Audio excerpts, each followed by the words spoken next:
إلا الله وحده لا شريك له وأشهد أن محمدا عبده ورسوله أما بعد فأعوذ بالله السميع العليم من الشيطان الرجيم من حمده ونفخه ونفسه بسم الله الرحمن الرحيم ذلك الكتاب لا ريب فيه هدى للمتقين وقال رسول الله صلى الله عليه وآله وسلم القرآن حجة لك أو عليك أو كما قال رسول الله صلى الله عليه وآله وسلم.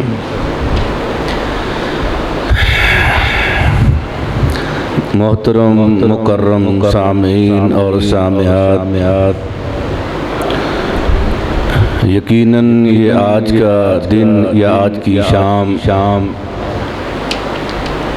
ہمارے لیے یہ انتہائی مسرت اور شادمانی کی رات ہے، خصوصاً ہمارے اس برخوردار احمد حسن بیٹے کے لیے، ان کے والدین اصغر بھائی کے لیے اور ان کے ماموں اور نانا جان اور اہل خانہ فیملی ممبران کے لیے کہ جس بچے کو اللہ تعالیٰ نے آج اتنی بڑی سعادت نصیب فرمائی ہے کہ کائنات کے اندر اس سے بڑی اور کوئی سعادت ہے ہی نہیں۔ اس سعادت کو اللہ تعالیٰ نے سعید بنایا ہے اور اللہ رب العزت نے ہی اس کے بارے میں پیارے نبی کریم صلی اللہ علیہ وسلم کی زبان اطہر سے یہ الفاظ جاری فرمائے ہیں، خیرکم من تعلم القرآن وعلمہ۔ کائنات میں اگر کسی کو بہترین دیکھنا ہے، اعلیٰ منصب پہ دیکھنا ہے، عزت والا دیکھنا ہے، شرف والا دیکھنا ہے، مقام و مرتبے والا دیکھنا ہے تو دنیا کے اندر وہ انسان ہے جو قرآن پڑھتا یا پڑھاتا ہے، سیکھتا یا سکھاتا ہے، یاد کرتا ہے یا کرواتا ہے۔ جیسا کہ آپ نے ابھی میرے بھائی محترم قاری عطاء الرحمن راشد صاحب جو استاذ الحفاظ ہیں اور اس بچے کے استاد گرامی ہیں،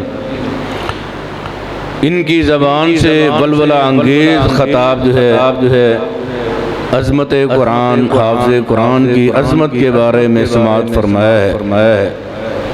یقیناً اللہ تعالیٰ اس بچے کو اس نعمت سے مالا مال کر کے اس بچے کے لیے اور اس بچے کے والدین اور اعزاء و اقرباء کے لیے یہ باعث برکت بنائے گا اور دنیا اور آخرت کی سعادتیں ان کے نصیبے میں کرے، کیونکہ نعت کے وہی جناب محمد الرسول اللہ صلی اللہ علیہ وسلم کی آب کوثر سے دلی ہوئی زبان سے یہ الفاظ جاری ہوئے ہیں کہ جس سینے میں قرآن محفوظ ہے اس سینے کو جہنم کی آگ نہیں جلائے گی۔ اس سعادت کے ساتھ یہ سعادت بھی نصیب میں ہے کہ اس حافظ قرآن کو اللہ تعالیٰ نے والدین کے لیے سفارشی بنا کر جنت میں جانے کا سبب اور ذریعہ بنا ہے۔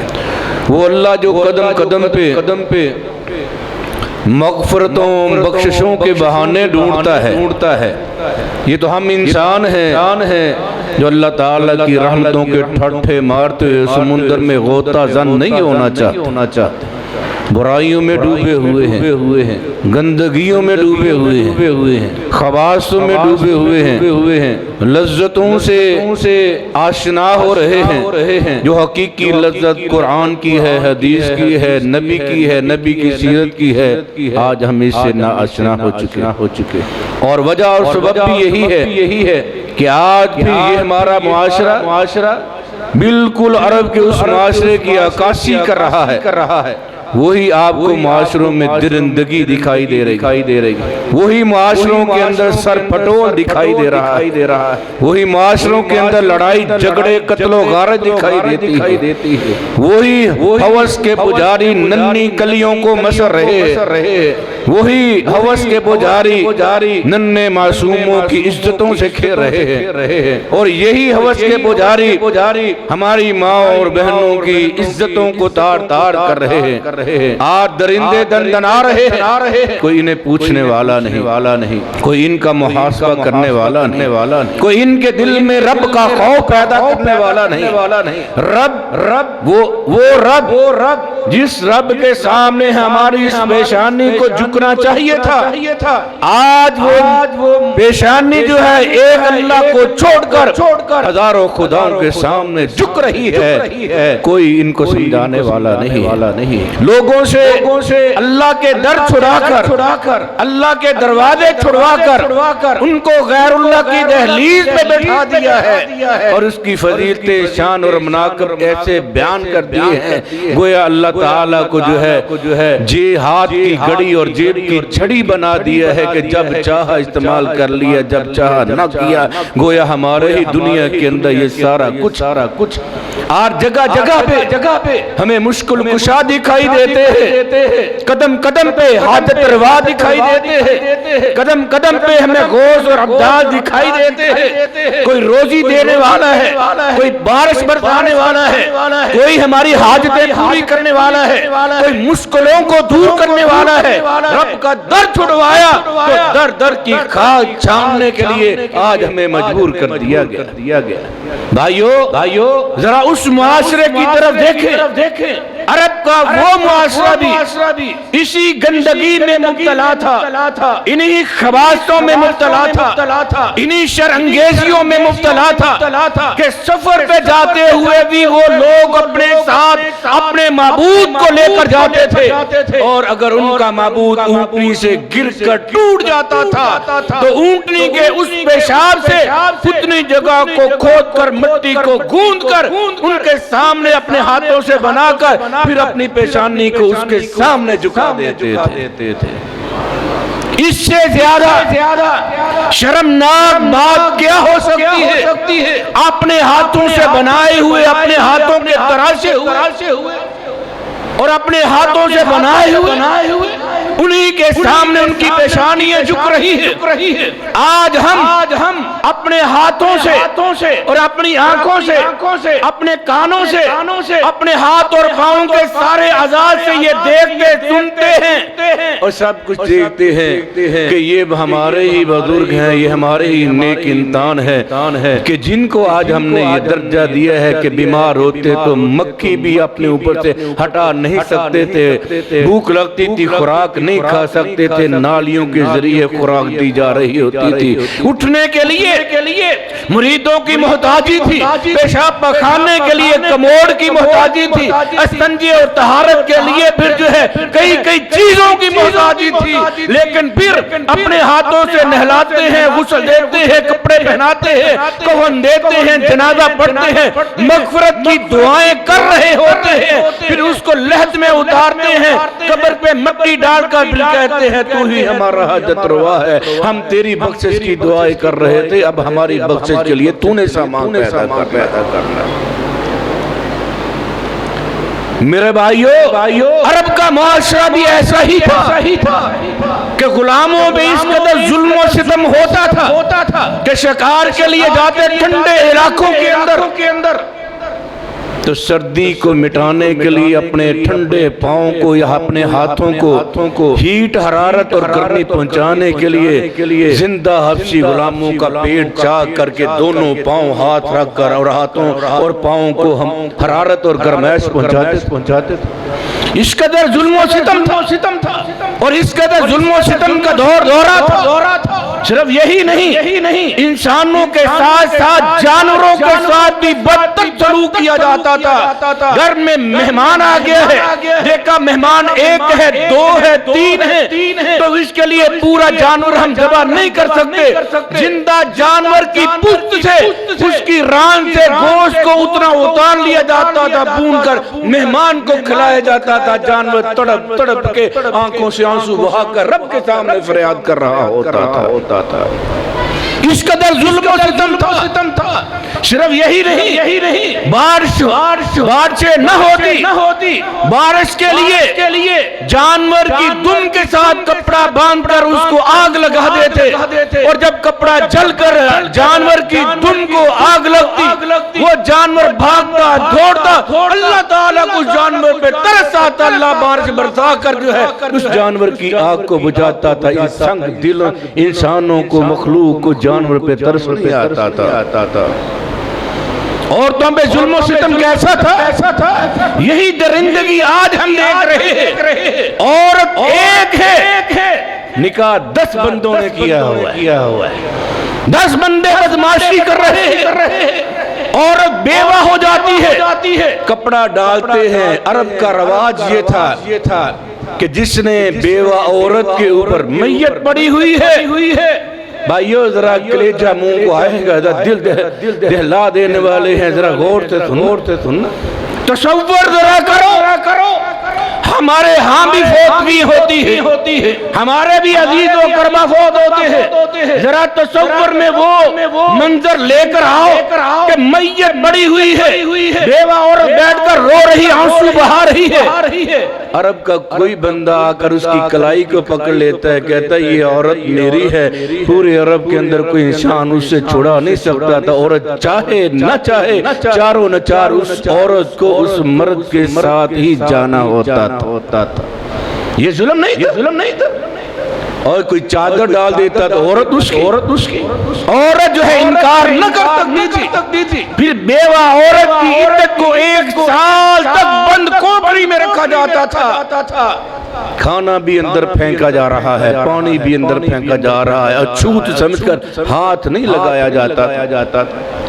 اور 1 سال کے بعد وہ عورت نہیں ہوتی تھی، چڑیل کی شکل کی ہوتی، پیشاب بھی اسی بند کوٹری میں، پخانہ بھی اسی بند کوٹری میں، کھانا بھی اسی بند کوٹری میں، پینا بھی اسی بند کوٹری میں۔ 1 سال تک نہانا نہیں ہے۔ آپ اندازہ لگائیں اس عورت کی شکل، اس کی صورت، اس کی کیفیت کیسی ہوگی جس نے 1 سال تک نہایا نہ ہو، بند کمرے میں کے اندر رہی ہو، جس نے سورج کی کرنوں روشنی کو دیکھا نہ ہو، جسے دن اور رات کا پتہ نہ ہو، صرف 2 وقت کی روٹی ملنی ہے اور بند کمرے کے اندر رہنا، اور سال کے بعد جس عورت کو باہر نکالا جاتا تھا تو نفسیاتی طور پہ وہ نفسیاتی مریضہ ہوتی، اور اس کا جسم اس قدر زہر آلود ہو جاتا تھا کہ ایک پرندے کو پکڑ کر وہ عورت اپنے جسم کے ساتھ رگڑتی، وہ عورت کے جسم کے زہر کی وجہ سے وہ پرندہ تڑپ تڑپ کر مر جاتا تھا۔ پھر مینگنی دی جاتی تھی اونٹ کی، کس کو توڑو گے تو توڑنے کے بعد تیری عدت ہوگی۔ یہ جاہل لوگوں نے یہ معاشرے کے اندر یہ رسم و رواج بنائے تھے۔ بھائیو پھر ان کے اندر تبدیلی اور انقلاب کیسے آیا؟ ہماری حکومتیں بھی چاہتی ہیں تبدیلی کے نعرے، تبدیلی کہنے سے تبدیلی نہیں آتی۔ آئیے تبدیلی چاہتے ہیں تو محمد کا قرآن دیکھے جو عرب کے اندر اترا تھا، عرب کے بدوں کو زمین سے اٹھا کر آسمان کی بلندیوں تک پہنچا دیا تھا۔ وہ عمر فاروق رضی اللہ تعالی عنہ اپنے دور خلافت میں کہا کرتے تھے اور اپنے آپ کو مخاطب کرتے تھے، عمر تو کیا تھا؟ چند اونٹوں کو چرانے والا، اور آج تیری حکومت 22 لاکھ مربع میل کے اوپر پھیلی ہوئی ہے، اور کسی کو پر مارنے کی مجال نہیں ہے، کسی دشمن کو شرارت کرنے کی مجال نہیں ہے۔ جدھر بھی عمر کی نظر اور فوجیں جاتی ہیں، اللہ تعالیٰ علاقہ مسلمانوں کے قدموں میں ڈیر کر دیتا ہے۔ وہ عمر جو اونٹوں کا چرواہا تھا، 22 لاکھ مربع میل کا حکمران بنیا، تو میرے بھائیوں کس وجہ سے؟ رب کے قرآن کی وجہ سے، قرآن کو اوپر عمل ہونے کی وجہ سے۔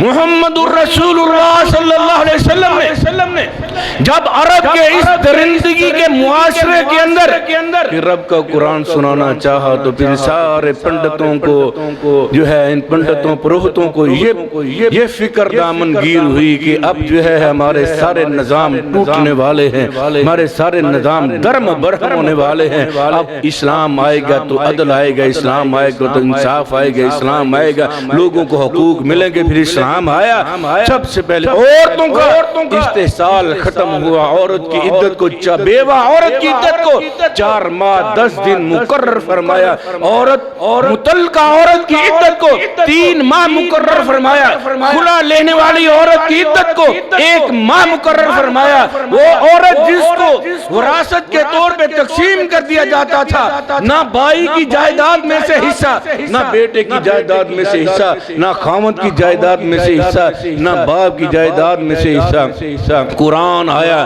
تو عورت کو باپ کی جائیداد میں سے بھی حصہ دیا، خاوند کی جائیداد میں سے بھی حصے کا وارث بنایا، بھائی کی جائیداد میں سے بھی وارث بنایا، بیٹے کی جائیداد میں سے بھی اس عورت کو حصہ دار بنایا۔ یہ عزت دی، یہ شرف دیا، یہ مقام دیا۔ اور اس عورت کو جو گری پڑی جسے پاؤں کی جوتی کہا جاتا تھا، اسلام آیا تو اسلام کا کہا یہ پاؤں کی جوتی نہیں ہے، یہ بیٹی ہے تو بیٹی باعث رحمت ہے، باعث زحمت نہیں ہے۔ اور 100 بیٹیوں کو زندہ دفن کرنے والے بھی آنکھوں سے آنسو بہا کر آتے تھے، ہمیں بھی اسلام کی آغوش میں لے لیجئے۔ جو قرآن آپ لوگوں کو سناتے ہیں اس قرآن کے ساتھ ہمیں بھی چمٹا لیجئے۔ پھر 100 بچیوں کو زندہ دفن کرنے والا بھی بچی کو جو ہے اپنے لیے باعث زحمت نہیں سمجھتا تھا، باعث رحمت۔ اس بیٹی کو رحمت بنایا۔ وہ معاشرہ جہاں پہ بیٹی کو عار، بیٹی کو ذلت، بیٹی کو جو ہے بے غیرتی کی علامت سمجھا جاتا تھا، اسلام آیا تو وہی معاشرہ امیر حمزہ رضی اللہ تعالی عنہ کی بیٹی امامہ رضی اللہ تعالی عنہا چھوٹی سی ننھی منی سی بھاگتی دوڑتی پھر رہی ہے۔ حضرت علی آتے ہیں، حضور یہ مجھے دے دیجئے۔ ایک صحابی آتے ہیں، حضور یہ مجھے دے دیئے۔ ابوبکر صدیق آئے، کہنے لگے یہ مجھے دے دیجئے۔ صحابہ اکرام آپس میں جھگڑ رہے ہیں۔ کہا کجا وہ معاشرہ بیٹی کو چھپا کر گھروں میں رکھتے تھے، بہانے سے دفن کرتے تھے، آج بیٹی کو جو ہے عزت مل رہی ہے، شرم مل رہی ہے، اور سارے لوگ چاہتے ہیں یہ مجھے مل جائے، یہ مجھے مل جائے، یہ مجھے مل جائے۔ اس بیٹی کی کفالت میں کروں گا۔ کیوں؟ حضور علیہ السلام نے فرمایا تھا لوگو من ابتلی من البنات وَأَحْسَنَ إِلَيْهِنَّ وَعَدَّبَهُنَّ كُنَّ لَهُ سِتْرٌ مِّنَ النَّارِ۔ فرمایا لوگو جسے اللہ تعالیٰ 2 بیٹیاں دے دے اور وہ بیٹیوں کی پرورش کرے، تربیت کرے، تعلیم دلوائے، اور ان کی پیدائش پہ جو ہے ناکوں نہ چڑھائے، اور اس کی پیدائش پہ خوش ہو کر ان کی تعلیم و تربیت کا انتظام کرے، کل قیامت کے دن ہوگا یہ بچیاں جو جہنم سے جانے کے لیے بیریئر، رکاوٹ، دیوار بن جائیں گی، یہ بچیاں بن جائیں گی۔ پھر اس بچی کا روپ تھوڑا سا اور بدلا، بیٹی بڑی ہوئی تو بیوی بنی، تو نبی علیہ السلام نے نیک بیوی کو جو ہے نیک بیوی کو ہمارے لیے باعث جنت جو ہے بنا دیا۔ اور نبی علیہ السلام نے فرمایا یہ واحد بیوی ہے، عورت ہے جس کے لیے اللہ تعالیٰ جنت کے 8 دروازے کھول دے گا۔ فرمایا وہ بیوی، وہ عورت جو اپنے خاوند کی اطاعت کرتی ہے، 5 نمازیں پڑھتی ہے اور فرض روزے رکھتی ہے، زکوٰۃ اگر مال ہے تو زکوٰۃ دیتی ہے، فَلْتَدْخُلْ مِنْ أَيِّ أَبْوَابِ الْجَنَّةِ شَاءَتْ۔ اللہ تعالیٰ نے اس نیک بی بی کے لیے جو قرآن کی عمل ہے، اللہ کے اس کے رسول کے حکموں کے مطابق اپنے خاوند کی اطاعت کرتی ہے، وَأَطَاعَتْ بَالَهَا، اپنے خاوند کی اطاعت کرتی ہے، 5 وقت اللہ کے حضور حاضری دیتی ہے، اور گناہوں اور خطاؤں کی معافی مانگتی ہے، ماہ رمضان ہے روزے رکھتی ہے، مال اس کو ملا ہے تو زکوٰۃ دیتی ہے، زکوٰۃ نہیں ہے تو صدقہ و خیرات کرتی ہے۔ اللہ کے حبیب صلی اللہ علیہ وسلم نے فرمایا لوگو یہ نیک بیوی جو ہے اس کے لیے اللہ تعالیٰ ایک نہیں جنت کے 8 دروازے کھول دیتا ہے۔ جس طرح ابوبکر صدیق کے لیے جنت کے 8 دروازے کھلیں گے، ابوبکر آؤ اس دروازے سے، اس دروازے سے، اس دروازے سے، اس لیے نیک بیوی کے لیے اللہ تعالیٰ جنت کے 8 دروازے کھول۔ یہ عزت دی آج لوگ کہتے ہیں لبرل لوگ سیکولر جو اسلام پہ حملہ کرنا چاہتے ہیں، اسلام کو فرسودہ کہتے ہیں کہ عورت کو حقوق نہیں ملے، عورت کو یہ نہیں ملا، وہ نہیں ملا۔ حالانکہ ان کو یہ نہیں پتا کہ ان لوگوں نے عورت کو اشتہار بنا دی ہے، چند ٹکوں کی ٹوفی کے لیے، کینڈی کے لیے اور چند چیز کے لیے یہ کیا کرتے ہیں؟ اشتہار بنا کر اس کی عزت کو نیلام کرتے ہیں، اس کے جسمانی اعضاء کو لوگوں کے سامنے جو ہے عیاں کرتے ہیں۔ بے حیائی، فحاشی اور ریانی جس کے لیے اللہ تعالیٰ نے دنیا اور آخرت کا عذاب مقرر کر رکھا ہے، لیکن اسلام کو دیکھو، اللہ کی اطاعت میں آنے والی بیوی کو جنت کے 8 دروازے، پھر بیوی یہ ماں بنتی ہے تو اپنی اولاد سے کہہ دیا دیکھنا یہ ماں بن چکی ہے، اب جو ہے اس ماں کے قدموں تلے ہی میں نے جنت رکھی ہے، اس کی خدمت کرو گے تو جنت ملے گی۔ یہ عزت دی کسی معاشرے نے؟ اس عورت کو عزت ملی تو رب کے قرآن کی وجہ سے۔ وہ صحابہ اکرام کی یہ خوبی تھی، کہیں وقت زیادہ نہ ہو جائے، میں اپنی بات کو سمیٹتے ہوئے اختتام کی طرف لے کے آتا ہوں۔ میرے بھائیو، صحابہ اکرام کو یہ عزت، یہ شرف، حضور قرآن سناتے گئے، لوگوں کے دل پگھلتے چلے گئے۔ دشمن بھی رات کو قرآن سننے کے لیے آتا تھا، جو دن کو لڑتا تھا، جو دن کو مقابلے کے لیے آتا تھا، جن کو تلواریں نکالتا تھا، جو دن کو محمد کے پیچھے جاتا تھا، اور محمد کی بات نہ سنو یہ جادوگر ہے، اس کو بھی رات کو چین سکون اس وقت تک نہیں آتا تھا جب رات کو حضور کے گھر کے پاس کان لگا کر قرآن نہیں سن لیتا۔ پھر یہی کہتے تھے قرآن کی تاثیر بڑی ہے، قرآن سچی کتاب ہے، اور محمد جو ہے اس کا پیغام سچا ہے، نظام سچا ہے، قرآن سچا ہے، لیکن بات یہ ہے کہ یہ بنی ہاشم کے اندر گیا ہے، اور یہ جو ہے قریش کے اس آدمی کے یتیم بچے کے پاس ہی آیا ہے۔ کاش کہ کسی چودھری کے گھر میں آیا ہوتا تو ہماری ناک نہ کٹتی۔ ناک رکھنے کے لیے ضد ہٹ رمی کی وجہ سے اسلام کو قبول نہ کیا، دل سے وہ بھی مانتے تھے کہ یہ اسلام سچا۔ دل ان کا بھی لوٹا جو سر لینے آئے۔ حضور علیہ السلام قرآن پڑھتے گئے، اور پھر جو مسلمان تھے وَيُعَلِّمُهُمُ الْكِتَابَ وَالْحِکْمَةَ کی جو ہے رسول کریم صلی اللہ علیہ وسلم اس کے ساتھ صحابہ اکرام کی تطہیر و تذکیر، ان کا تزکیہ نفس کی ہے، اور مسجد نبوی کے اندر جو ہے صحابہ صفہ کا چبوترا بنائے۔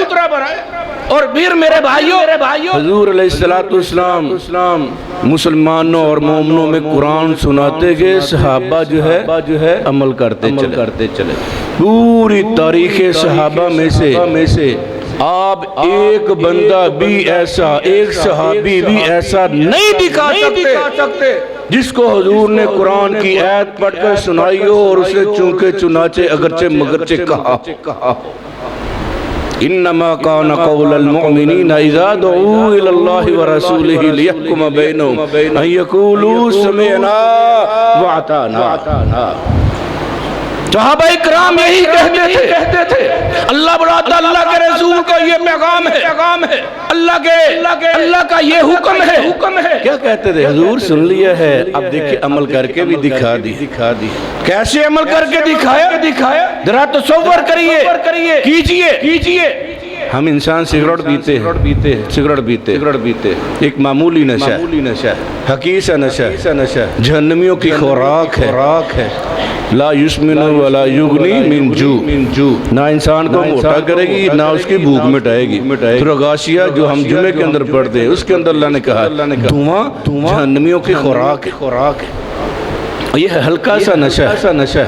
ہم لاکھ سنائیں 50 سال تبلیغ سنتے رہیں، نہ ہم حقہ چھوڑ سکتے ہیں، نہ ہم سگریٹ چھوڑ سکتے۔ تمسخر اڑائیں گے، مذاق اڑائیں گے کہ مولویوں کو بس یہی کام ہے، یہ تو ڈراتے ہی رہتے، مولویوں کا کام ہی یہی۔ اصل وہ اسلام کو کہنا چاہتے، اسلام کو کہہ نہیں سکتے، دل کی بڑھاٹ مولوی پہ نکال لیتے ہیں کہ وہ مولوی تنخواہ دار ہے، کوئی بات نہیں کرے گا تو ہم اس کو چلتا کر دیں گے۔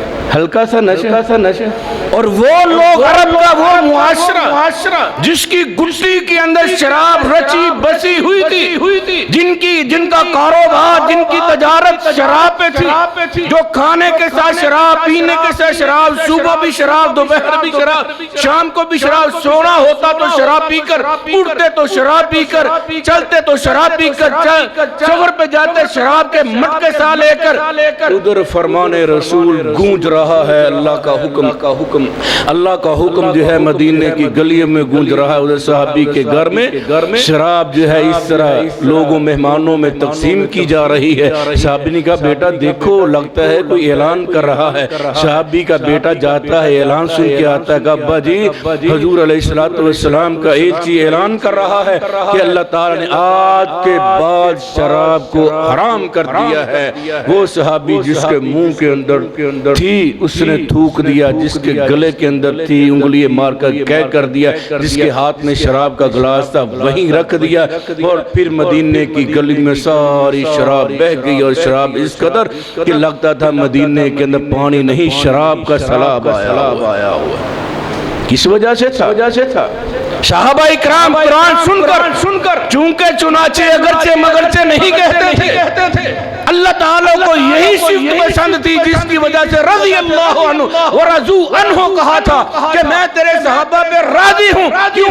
ان کو کہا جاتا ہے کھڑے ہو جاؤ، یہ کھڑے ہو جاتے ہیں، انہیں کہا بیٹھ جاؤ، یہ بیٹھ جاتے ہیں، انہیں کہا جاتا ہے جنگ پہ جانا ہے، یہ جہاد پہ چلے جاتے ہیں، انہیں کہا جاتا ہے کہ سخت گرمی کے اندر تبوک کا میدان اور مار کر لڑنا ہے، یہ چونکہ چنانچہ اگرچہ مگرچہ نہیں کرتے، یہ چھوڑ جاتے ہیں اور یہ بہانے نہیں کرتے کہ پھل پکے ہوئے ہیں اور پھل لگے ہوئے ہیں، اور مدینے کے اندر گرمیوں کے اندر کھجوروں کا پھل پکا کرتا تھا، کوئی بہانہ نہ بنایا حضور پھل پکے ہوئے ہیں، پھل تو اتار لینے دیجئے، تو سارے سال جو ہے ہمارا گزران ہی اسی معیشت میں ہوتا ہے۔ کسی صحابی کا کوئی بہانہ نہ تھا، پھل پکے ہوئے چھوڑ کر، یہی بات اللہ کا حکم آ گیا ہے، نبی کا حکم آ گیا ہے، اب باغ کا پھل جلتا ہے، رب جانے تو رب کی جو ہے یہ کھجورے اور باغات جانے۔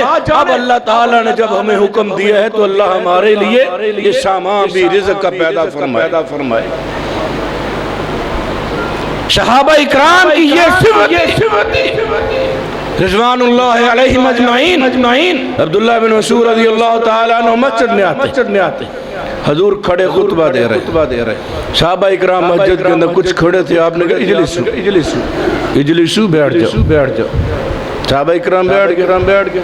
نبی علیہ السلام نے دیکھا مسجد نبوی کے دروازے کی دہلیز میں گزرگاہ پہ عبداللہ بن مسعود بیٹھے ہوئے، پوچھا یا عبداللہ یہاں کیوں بیٹھے ہو؟ اندر آؤ۔ عبداللہ بن مسعود رضی اللہ تعالیٰ عنہ نے کہا ہائے درد مندوں سے نہ پوچھ کہاں بیٹھ گئے، درد مندوں سے نہ پوچھ کہاں بیٹھ گئے، تیری محفل میں غنیمت ہے جہاں بیٹھ کہا حضور جب میں مسجد میں آ رہا تھا تب آپ نے کہا تھا کہ بیٹھ جاؤ، آپ کا حکم سنتے ہوئے عبداللہ کو یہ جرت نہ ہوئی کہ اپنے قدموں کو ایک قدم بھی آگے بڑھا دے۔ لا تقدموا بین یدی اللہ ورسولہ۔ بھائیو یہی وہ چیز تھی صحابہ اکرام قرآن کو لے کر سینے میں جمع کیا، اسے سیکھا، اس کے عمل بن کر اسلام کی نشر و اشاعت کے لیے مدینہ سے 4 وانگے آدم پوری دنیا کے اندر چند صحابہ اکرام کے علاوہ صرف چند صحابہ اکرام کی جو ہے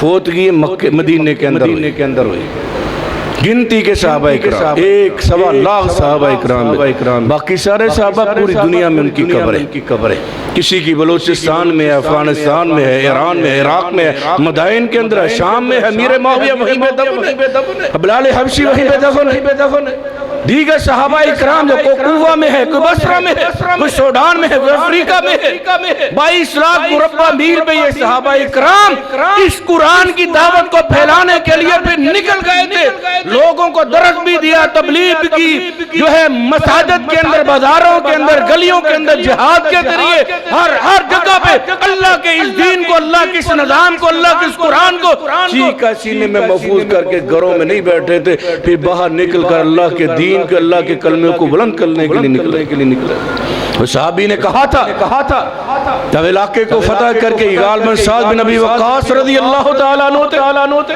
سمندر کے کنارے پہ کھڑے ہو کر یا اللہ اگر مجھے یہ علم ہوتا کہ سمندر کے پار بھی کوئی مخلوق رہتی ہے تو میں تیرے دین کو پہنچانے کے لیے سمندر کا سینہ چیر کر وہاں چلا جاتا تو میرے بھائیو یہ قرآن جو اللہ تعالیٰ نے ہمیں ایک نعمت عظمیٰ دی ہے ہمارے اس برخوردار کو جو اللہ تعالیٰ نے قرآن کی نعمت سے مالا مال فرمایا ہے اللہ تعالیٰ اس بچے کو قرآن کا سچا عامل بھی بنائے اور اللہ تعالیٰ اس بچے کو قرآن کا عالم بھی بنائے اور اللہ تعالیٰ اس کو دین کے لیے پسند فرما لے من یرید اللہ بہ خیرا یفقہہ دین جس انسان کے ساتھ اللہ تعالیٰ بھلائی کا ارادہ کر لیتے ہیں دین کی سمجھ دے دیتے ہیں اور نبی علیہ السلام نے فرمایا ہے کہ جس انسان کے ساتھ اللہ تعالیٰ بھلائی کا ارادہ کر لے اللہ اسے دین کے لیے استعمال کر لیتا ہے اللہ ہمیں بھی اپنے دین کے لیے استعمال کر لے القرآن حجت لک علیک قرآن تیرے حق میں بھی دلیل ہے تیرے خلاف بھی دلیل ہے قرآن کے سچے عامل عالم بنو گے تو یہ تجھے جنت میں لے جائے گی قرآن کو چھوڑ دو گے تو پھر اللہ تعالیٰ ناراض ہو جائے گا اقول قولی ھذا واستغفر اللہ لی ولکم ولسائر المسلمین سبحان ربک رب العزت عما یصفون وسلام علی المرسلین والحمد للہ